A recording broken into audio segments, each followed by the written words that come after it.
122,000 fentanyl pills. Within the last month, SBI agents have made the second largest seizure in DPS history, seizing 92,600 fentanyl pills in one incident. This seizure, which will be charged and screened federally, resulted in the arrest of individuals trafficking fentanyl from Arizona into the Salt Lake Valley. Another great example of our aggressive enforcement efforts came over the 4th of July weekend, where arrests and screening of charges will lead to our first prosecution under HB 87, the new law pushed forward by Representative Gwynn that puts serious consequences for fentanyl dealers and increases those consequences. And our efforts at DPS are just one of a very large picture from statewide efforts. In a moment you'll hear from Director Keith Weiss. We'll talk about larger Utah efforts and how they integrate with national trends and statewide trends to attack this fentanyl issue. The bottom line is that SBI agents, UHP troopers, and police officers across the state of Utah are aggressively targeting fentanyl enforcement. And through new strategies like HB 87 and the support from our legislature, we're turning seizures into consequences. With that, I'd like to turn the time over to Representative Gwynn, who's been a great partner in our legislative efforts.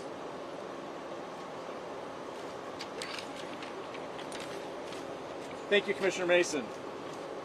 I'm proud to stand with this task force today, a coalition that represents what can be accomplished when state leaders, law enforcement, public health come together with a shared mission to protect lives and to stop this crisis at its source. I've seen firsthand the devastation that fentanyl has caused in our communities. The problem is not confined to our borders, and it's not confined to our large cities. This is a problem that affects all Utah families. One pill can kill, and too often that pill is actually disguised as something that it's not. This past session I introduced and passed House Bill 87.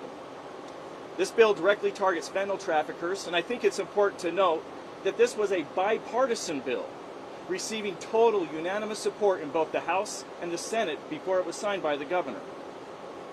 Not one lawmaker opposed this bill. This illustrates the seriousness of not only the fentanyl crisis, but the unwavering support of the legislature in solving it.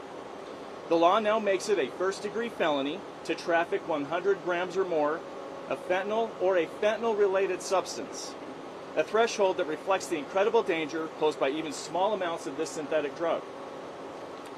This bill was about giving law enforcement a stronger legal tool to go after the worst offenders, the ones who are pumping poison into our communities with zero regard for human life and destroying our families. The Utah State Bureau of Investigation recently made the second largest fentanyl seizure in department history. This wasn't just a massive bust, it was the first major operation under HB 87.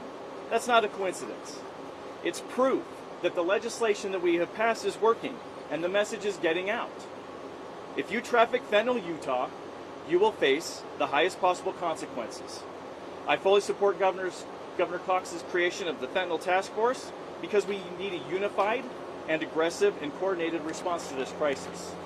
This is not a public safety issue, it's a public health emergency and a moral imperative.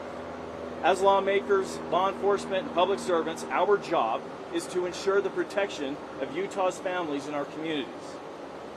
We need your help as parents, teachers, community members to talk to your kids, lock up medications, report suspicious activity.